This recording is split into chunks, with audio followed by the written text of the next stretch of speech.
Good afternoon. So what if I told you that according to the CDC, there was an elevated risk that you face for at least 125 days out of the year, regardless of what location you're headed to or what work you're doing out here in Reeves County? We all know working in the oil field is dangerous with the fires, explosions, deadly gases, and heavy equipment. But this killer can strike even weeding your yard on your days off. So out here in our wonderful West Texas, for over a third of the year, OSHA ranks the heat danger from moderate to high. And according to the CDC, from 1999 to 2010, a total of 7,415 deaths in the United States, or an average of 618 per year, were associated with exposure to excessive natural heat. So we're going to cover heat-related illness, the risk factors and causes around those illnesses, as well as the heat index and its use in prevention of these illnesses. So we'll start by examining the top heat-related illnesses. We have heat rash, which is characterized by clusters of red bumps on the skin appearing on the neck, chest, and any folds of skin. Then we have heat cramps. These are muscle spasms, pain in the abdomen, arms, and legs. Moving on to some of the more serious heat-related illnesses, we have heat exhaustion, characterized there by cool, moist skin, heavy sweating, headaches, dizziness, nausea, and a fast heartbeat. After heat exhaustion, we have heat stroke. Heat stroke is the most deadly heat-related illness and accounts for most of the deaths. Heat stroke is characterized by confusion, fainting, seizures, excessive sweating, and red, hot, dry skin. So in short, heat-related illnesses can range from causing mild discomfort to causing death. So now let's look at some of the risk factors and what actually causes heat-related illness. The risk factors include high temperatures and humidity, radiant heat sources, contact with hot objects, direct sun exposure, physical exertion, and bulky, non-breathable clothing.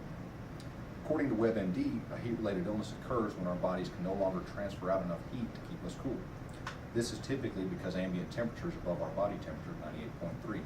Think of the examples we unfortunately hear on TV. A child or a pet is locked in a hot car. Very soon, that ambient temperature is above their body temperature and their bodies can no longer keep up, leading to heat-related illnesses.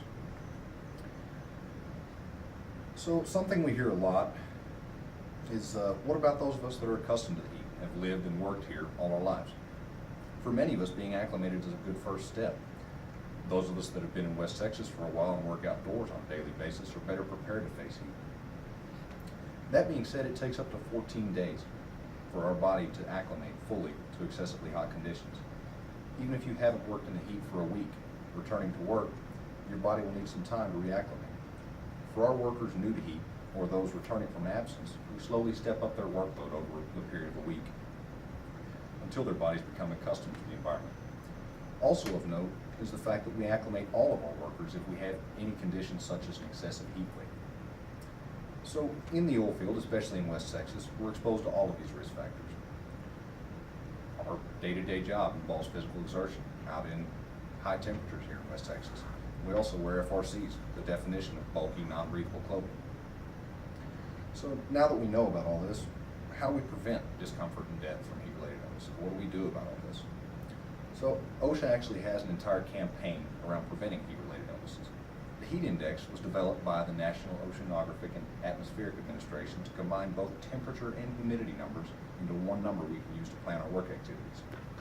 So OSHA has actually developed an app for smartphones or tablets that allows you to calculate the heat index for whatever location you're at, or you can do it manually. It also provides anything that we need to do for certain heat indexes.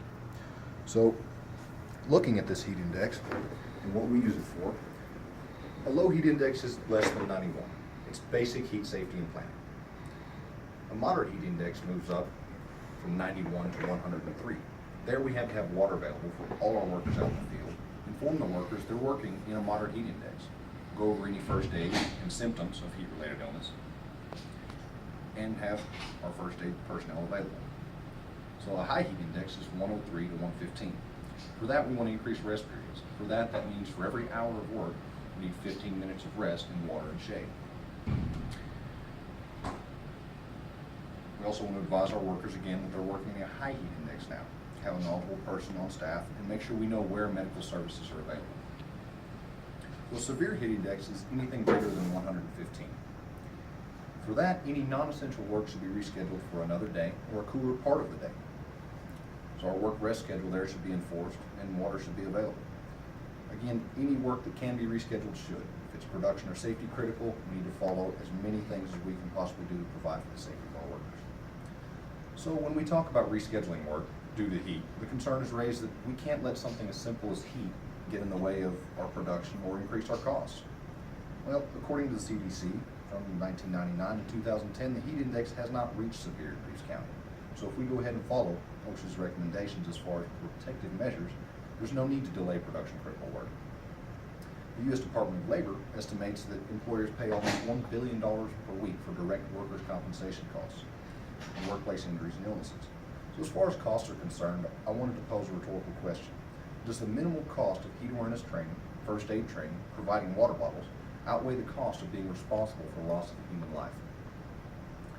So in conclusion, heat-related illnesses are a serious problem that can lead to death. This is not just a token presentation.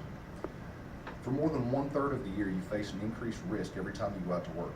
So if you don't remember anything else from this presentation, remember water, rest, and shade. The three most important things to combat heat-related illness. Thank you for your time.